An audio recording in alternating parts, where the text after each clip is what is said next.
There you go. Okay. Oh, I can hear my voice now. That's a good sign. Yes. I will say it's always a little bit embarrassing as a professor in information systems that when I can't get the technology to work in front of a group of people, I should be the one to be able to figure that out. So anyways, as I was saying, I had the pleasure of presenting at the 2022 Expo. Glad to be here for the 2023 Expo. And a lot of what I'm going to be presenting on has to do with the theme of technology and education, of course, but I've tried to make it somewhat agnostic to whether that's traditional face-to-face classes or online classes. And a lot of the tips that I'm going to be sharing a little bit later on can be beneficial regardless of the modality that folks are teaching in. So with that, I want to start with a little game that I like to call Name That Room. And this requires some audience participation. I know. Seems like the kind of game you'd have in a kindergarten, but I think you'll like this. So, do you want to play Name That Room? Okay, moderate enthusiasm from the audience. Your first room to name. Can anybody tell me? And I have a slight delay from my monitor to what's going on up here. What this room is? Does anybody have a guess? What's that? I heard surgery. Some sort of medical room, anatomy lab. Did somebody say bathroom? Yeah. Okay, well, it sounds like the theme is by and large some sort of medical room. And you're right, actually. That is a operating room from the year 1901, photograph of an operating room. And this is an operating room of today. And when we compare both of these together, we can see that, lo and behold, there is a lot of technological advancements that have arisen in the field of medicine and healthcare, and a lot of those are present in the operating room. So good job. Usually when I play Name That Room, folks struggle with that first one. So you guys are killing it here. I have one more for you. Would you like to move on to round two? I mean, I'm going to anyway, so asking is just common courtesy. Wow, you are stealing my thunder. Wow, look at that. The door didn't even open. And somebody's like, I know what you're going to do next. I've seen this before, or I can figure out where you're going. So this, as thunder was stolen, is a classroom from 1901 as well, same year. And comparing this to a classroom of today, they don't necessarily look as different, right, as the operating room of 1901 and the operating room of 2019. Now, to be clear, I'm not necessarily advocating that we need all sorts of flashing lights and monitors and things like that necessarily in a classroom, but it does bring to mind the notion that the model of education, at least face-to-face that we have, really hasn't changed much over many, many years. So about a year and a half ago, I was in a department meeting and we were talking about our online course delivery strategy, whether or not we wanted to move more into delivering online classes. And one of my colleagues raised their hand and said, no, because face-to-face teaching is the gold standard. That's what we should focus on. And I think a lot of folks, and this may not be the right audience for me to make this argument to, because if you're here, clearly you at least have some interest or belief in the power of digital or electronic based education. But I think a lot of folks, educators, students, parents, administrators, really feel that the model of education that's been going on for a long, long, long time of the sage on the stage is the gold standard. It works the best. And as many classrooms hasn't changed over the years. In fact, the sage on the stage model goes back to even before the Middle Ages. And this is a painting from the 14th century of a university lecture. And we can all sort of look at this and be like, yeah, I know what that is.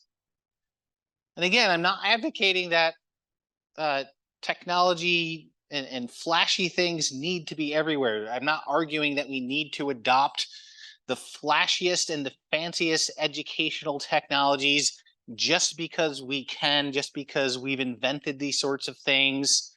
But being mindful in the application of technologies in ways in which it can enhance learning or enhance the student experience is something that I think we really need to have an open mind toward, right? Human physiology has not changed in the years that humans have been alive, but we've made new discoveries in medicine, in physiology, and in how to treat illness and in healthcare. And a lot of those have made their way into the healthcare system, into operating rooms. And we don't see as much of that. People still learn. Human psychology hasn't quite changed, but our understanding of it has. And technologies to support the ways in which people learn might be leveraged in new and exciting ways. And again, I realize this may not be the audience for that argument, since most of you have probably bought into that to some degree. But I think these are important points just to be mindful of. So the theme for this year's Expo, of course, is Canvas. Big surprise. Canvas is a learning management system, and I'm intentionally taking a little bit of a step back here, as Canvas, of course, is not the only learning management system that exists. Many of us remember, what was it, Blackboard that we had? eCampus, that's right, a version of Blackboard. I've taught it 3 or 4 different places, and I've used a lot of different learning management systems, Moodle, Angel, Desire to Learn. And I do think Canvas is among the better learning management systems. We often kind of think of Canvas as a website or a piece of software. And in some respects it is.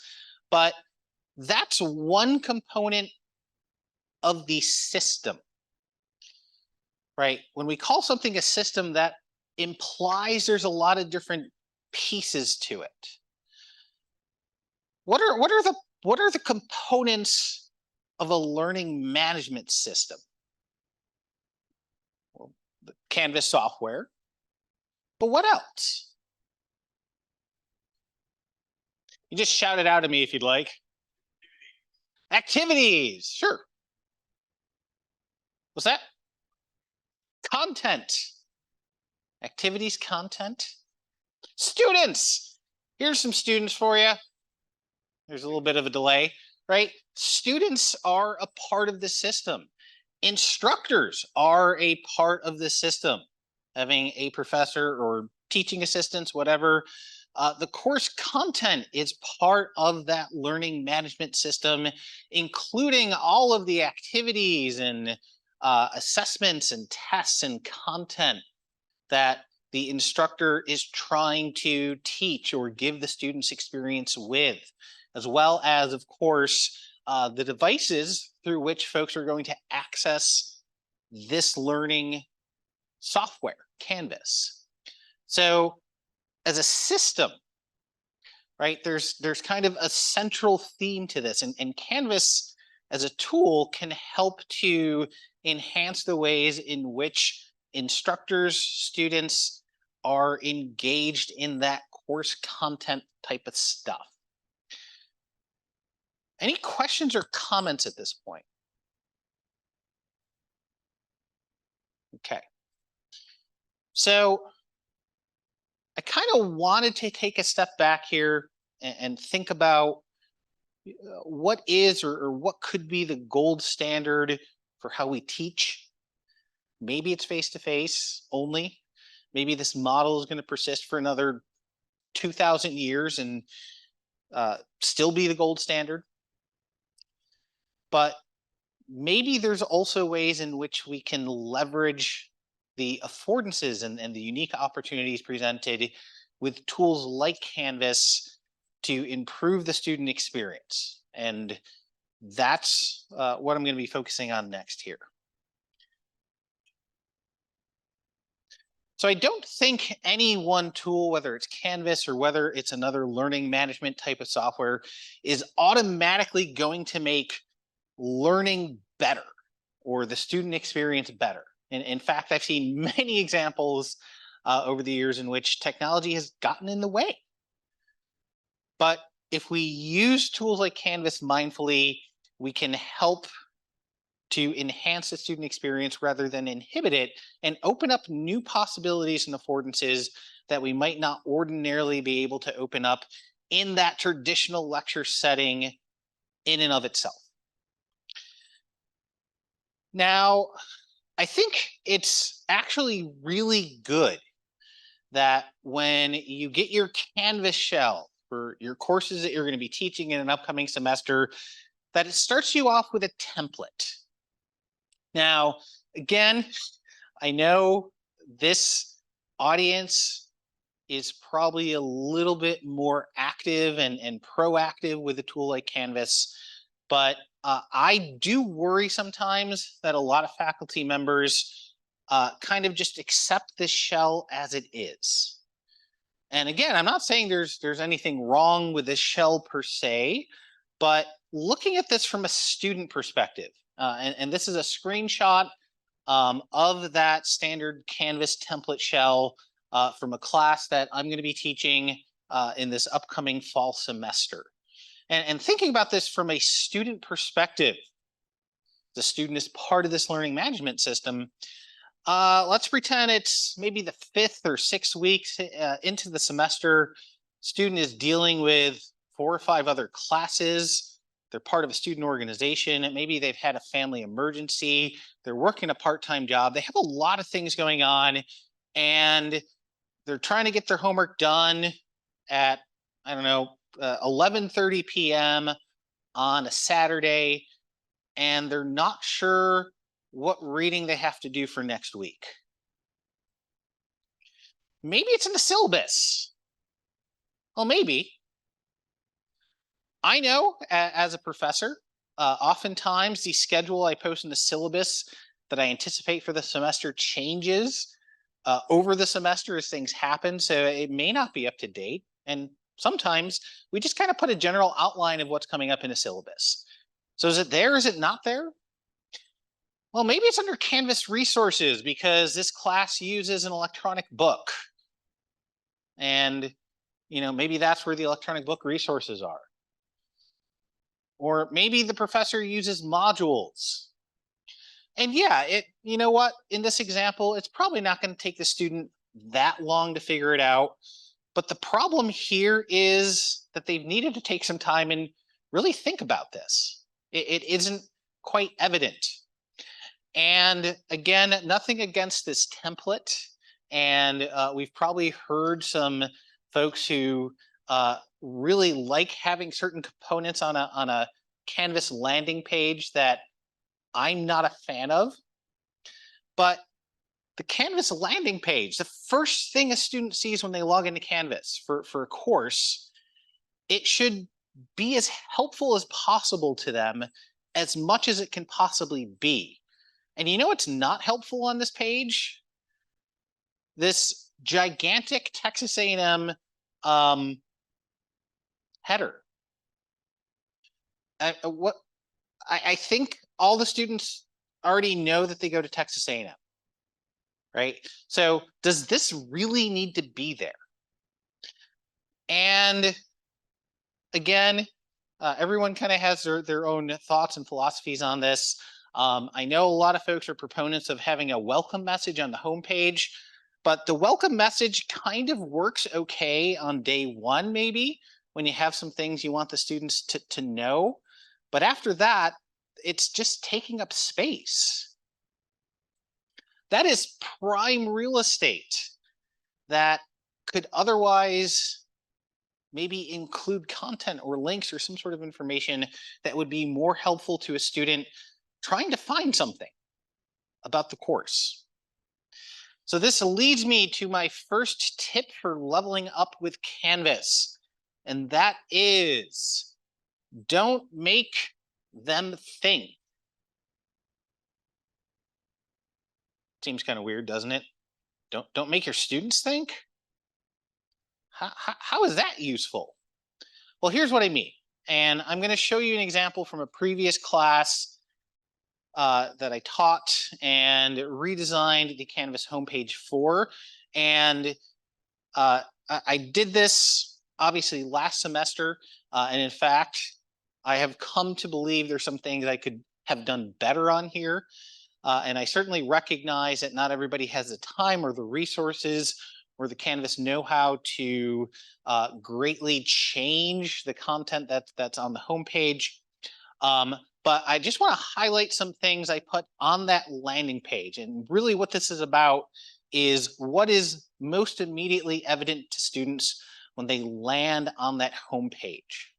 So I have some quick links, the syllabus, course schedule, and I'll show you that in a moment, some extra links, an anonymous mailbox. I'll talk about that again in a little bit, and some details about the instructor. And yes, I did create my own icons. I have a little too much time on my hands sometimes. Not really.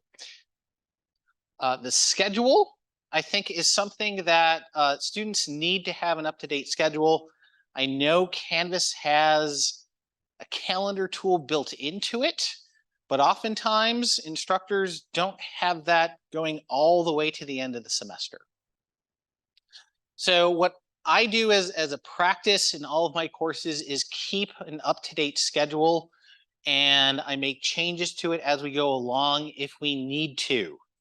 And so you can see here over the course of the semester, you know, I've highlighted what I've updated. I've struck out what I've taken out of a particular week.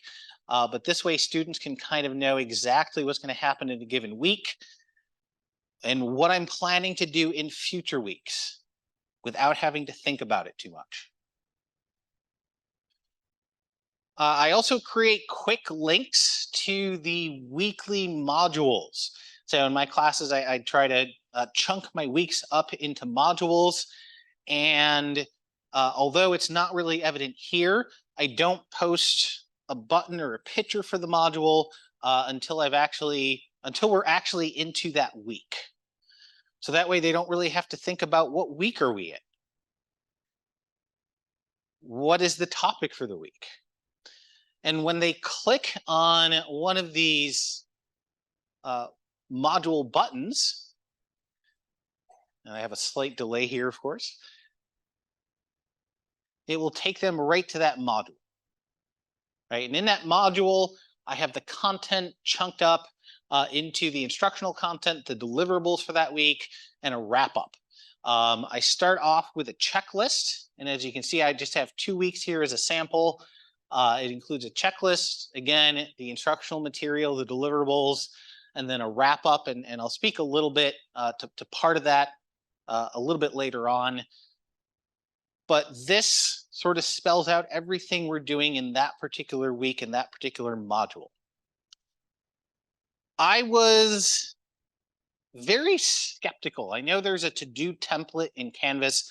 I was very skeptical that anybody would ever find that terribly useful if I was chunking my modules up like this. But I have found, and I've gotten a lot of positive feedback from students, that just having this checklist here, even if everything else is spelled out in that module, and here's just a sample of what one of my checklists looks like. I've gotten lots and lots and lots of feedback from students on evaluations that they find this very helpful. Which also kind of tells me that, it doesn't hurt to repeat ourselves. Even if that's in the module, having a checklist is a quick visual just to make sure that they're aware of these things. So when I say don't make them think, of course we want our students to think. We want them to think critically, but we don't want them to have to think about where and where content is, when it's due, when something is expected of them. This semester, I am, because creating a homepage like that and creating those buttons and icons is incredibly time intensive. I'm trying to do something that's maybe a little bit simpler, but still gets to some of the same points and maybe more accessible to more folks if they want to adopt a similar type of structure. There is a table tool in the text editor of Canvas where you can create tables just like you do in Microsoft Word with rows and columns, etc. All those things that make up a table. And rather than me spending time creating graphics and linking them and keeping those up to date, this is one version of a homepage that I'm considering implementing instead in my upcoming semester. So at the very top, I have a lot of those quick resources for students. Again, trying to maximize that real estate of the Canvas homepage. Syllabus, current schedule. My Educator is one of those plugin tools that I'm going to be using in a class. An FAQ, somebody talked about FAQ, I think the previous speaker did. I think that's a really great idea. And some other really important content that students need to have as they land there, as well as direct links to what's coming up or what is the current week. Although I don't have it set up yet, the idea here is that as a module opens up, I make the link active on the homepage and they can go right to it. The other idea that I'm flirting with, and I'm always happy to hear feedback from folks if they think one is better than another. I'm worried this may be a little bit too cluttered, is to, instead of having links to the modules, actually post the current schedule for the course on the homepage with links for the different readings, assignments, etc., directly accessible from the homepage. So again, they don't have to think about where things are, as well as when things are due. This might be a little much, but that's something I'm still figuring out. So this is what my draft of that looks like. And another thing that occurred to me is that in the course status tool, which is available on the right side when you log into Canvas as an instructor, you can change what the homepage is. You could actually make it the modules page. And if you're a heavy modules user, that might be preferable, especially if you're keeping your most recent module up at the top. Or even the course syllabus or the activity stream, if you're somebody that uses tools that show up on that stream on a regular basis.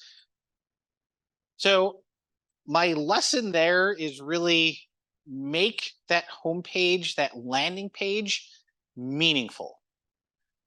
And get rid of any extra that you don't need on there that's fluff, like banners, like a welcome message, in my opinion.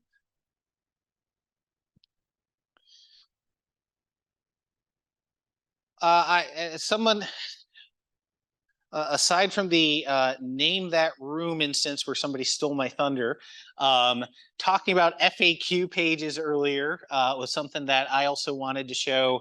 I am actually trying out for the first time this semester. So creating an FAQ of those most commonly asked questions. And here is a sample of, I guess that's kind of hard for you. It's okay. It's also meant to be a comic interlude there. Okay, this is the real FAQ that I am currently working on for my classes. I think this can be tremendously useful for helping students help themselves. Right, those commonly asked questions that we know we get all the time, every semester, or even anticipating ones that maybe we haven't gotten. But if I were a student, I might have a question about this as well. And yes, we expect all students are going to read the syllabus. Maybe, maybe not. But reading the syllabus and then remembering what's in the syllabus during week 9 are very different things. And it can be really hard. And no joke, I think my current syllabi like page count on the average class is something like 9 or 10 pages, single spaced. That's not because I love long syllabi, but there's university policies, department policies, school policies in the business school in particular that I have to include in my syllabus, as well as my course policies and details about the course.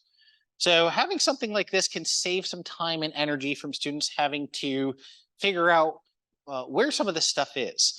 And another point I want to make here, and this may seem very subtle, but I think it's really important and it's really valuable.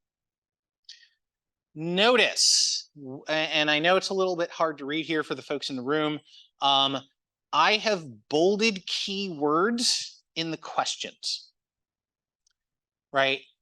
My thought behind this is this FAQ is going to be long. And we also know through the research about how people read when they are using the web or any sort of electronic tool is that they skim until they find a key word that suggests what they're looking for is nearby, and then they start to read. So bolding, highlighting, underlining key content in long documents can be tremendously valuable for helping folks figure out where things are. So that leads me to tip number 2, and this is, again, behind that idea of having an FAQ, don't make them guess, especially on tests and quizzes. But no, what I mean in this case, as a tip for Canvas, is don't make them guess about administrative stuff. Having an FAQ or having maybe a shorter version of the syllabus that highlights key aspects can be tremendously useful so they don't have to search for that stuff. Third tip is all about hyperlinks. I presume everybody knows what a hyperlink is, right? We know what links are. Hyperlinks are a superpower, and this kind of reinforces the previous 2 tips, and I'll show you some examples. This is a module from another course that I've taught. This was specifically an online class that I was teaching, and I have my checklist, which is, it says start here, but that's where a checklist is, other content that's chunked. But on that to-do list, like the to-do list that I showed you earlier, I haven't just listed out what they have to do for the week. I've created direct links to those items. And that is where I think students have also found that having a checklist or a to-do list can be really helpful, right? Rather than, and I know it's not a lot of work to hit the back button and then scroll through the module and find the item, but this just makes it so much faster and easier, and they don't have to think about it, right? And I can even link to older things in older modules if there's something that they're continuing to work on over time. Where I have found using hyperlinks can be particularly beneficial in a way that folks don't often think about is when I'm having students work on a detailed assignment. This is a screenshot from a final project that I had students working on. This was a big project in that particular class, and I'm referencing a number of different resources in those instructions. I'm referencing a template. I'm referencing journey maps, which is a topic we'd covered in a previous class. So I've created links to those things. So they don't have to think about, oh, where did he post that lesson about journey maps?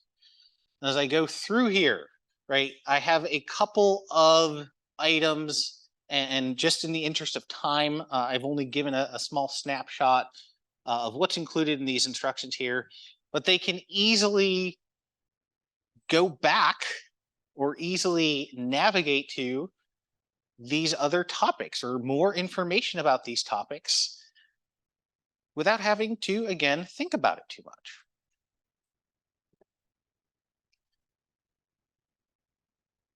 Final tip for leveling up with Canvas is that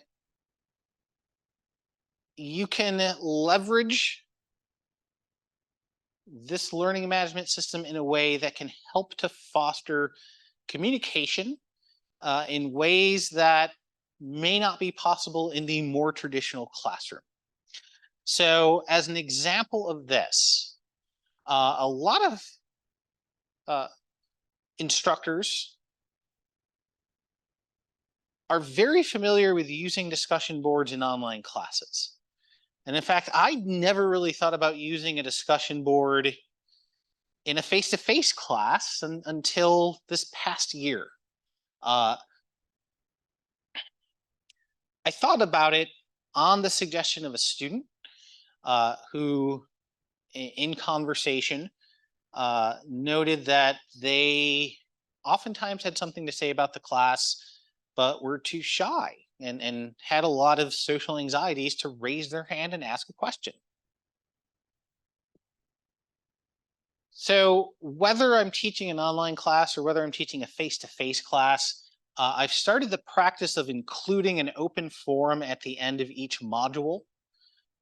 And this open forum is basically, just as the name implies, they can share any questions, feedback, comments, suggestions that comes to mind, that they feel is relevant, that they want to be a part of the conversation. We can let students have their voice heard in ways that ordinarily they wouldn't be able to. And I've started a policy of counting participation on these open forums with as much value as I would treat someone raising their hand in class and asking a question or making a comment.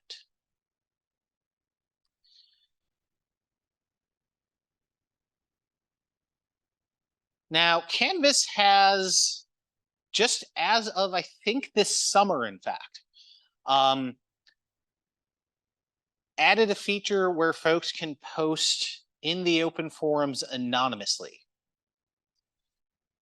And as an instructor, you can choose whether or not to check that box and allow for anonymous posts. And of course, if a student posts anonymously, as I've noted here, I can't count that towards their participation because I don't know who it is. But this brings to mind another little trick I've been doing in the classroom. Actually, since my last job before I was working at Texas A&M, so this goes back 6 or 7 years, is I've been including anonymous forums in my classes. Prior to Canvas having the ability to have an anonymous forum, I created an anonymous survey in Google where students at any time could submit comments, questions, concerns about the class. And I really thought of this as a way for me to be able to get meaningful feedback from students as the class is happening. Right? If I'm doing something wrong or something's unclear, I want to know about it. if the students think I'm doing something really well in the classroom, I want to be able to hear about it so I can do more of it. Interestingly, across 6 or 7 years of having an anonymous mailbox in my classes, it's only in the last year that I've started to have students abuse it and not use it in a respectful manner. I never had a problem with that until about a year ago.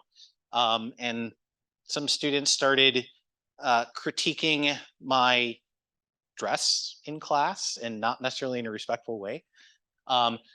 This is an example from the spring 2022 semester where a student is not happy with the way I pronounce the word frustrate. And this really isn't the sort of feedback that I'm looking for in the classroom.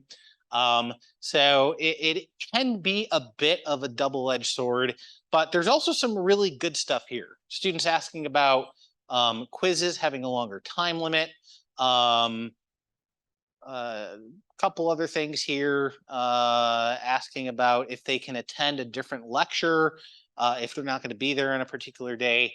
And these are always things that when I'm teaching a face-to-face class, I address in class. I bring up this forum, I show this to them because I believe in being as transparent as I can as an educator. And again, that all comes to communication. I can't respond to these things if I don't know them, especially how I pronounce the word frustrate, apparently. In the spirit of communication, and this may be a little bit out there, and even I'm uncomfortable with this a little bit sometimes. I have an instructor profile page, and I think a lot of us do in Canvas, just so students can get to know us as a person, hopefully make us more approachable. But I also include all of my old teaching evaluations that students can download as one giant PDF so they can see what other students have said about me. And they don't have to look at this, but if they sort of want to know more about what that experience is like of being a student of mine, they have quick and easy access to that. And also, again, I know this may not be a group that I need to preach this to or suggest this to, but making sure you have an up-to-date gradebook in Canvas, I think, is really important because students kind of always want to know how they're doing. I've heard from I've heard from students in my classes that some of their other professors don't use this very much, or they don't update it until they're close to the end of the semester. So using the gradebook, having an electronic gradebook, I think is a powerful tool for communicating back to students where they stand in the course and how they're doing.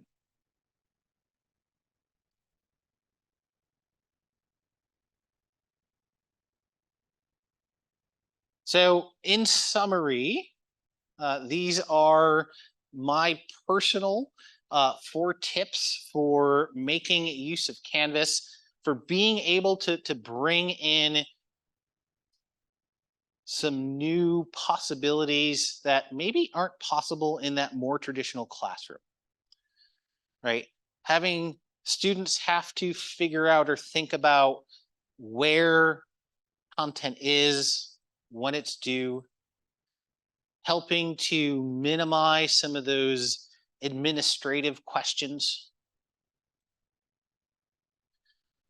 easily being able to link content together to make it more discoverable and much more easily accessible. And I debated whether this should be first or fourth, but I think that point of communication is one that cannot be minimized. Just having something like that discussion board. Discussion boards have been part of learning management systems since learning management systems have really existed, at least computer-based learning management systems. In fact, a lot of the early literature on online education is almost exclusively focused on discussion boards because that has been the core of online classes for a long time. But now, given that learning management systems are so pervasive and are also very much accessible for traditional face-to-face classes, being able to have that sense of an open dialogue, that students don't have to be put on the spot in the classroom and their voice can still be heard. I think that's tremendously powerful. I would also strongly encourage, with a little bit of an asterisk, having some sort of anonymous ability for students to be able to ask questions or provide feedback. Again, I had a lot of success with that not being abused until recently. And I don't know if that's just kind of a change generationally in our students, or if I've just kind of had some bad luck. But even with some of those less than constructive comments, I've still gotten a lot of good things in there that have been useful to respond to. So to go back to, and as we're wrapping up here, my conversation from earlier, whether or not face-to-face teaching is the gold standard, um, I don't think I can, I'm not in a position to really have an opinion on that. I think we have loads of different teaching styles. There's loads of different learning styles. And it's not really a matter of are face-to-face classes or online classes better, but rather that something like a learning management system can really help to support and enhance the educational experiences in traditional face-to-face classes, as well as be that core, be that center of our online courses. So with that, any questions, comments, thoughts? Yes.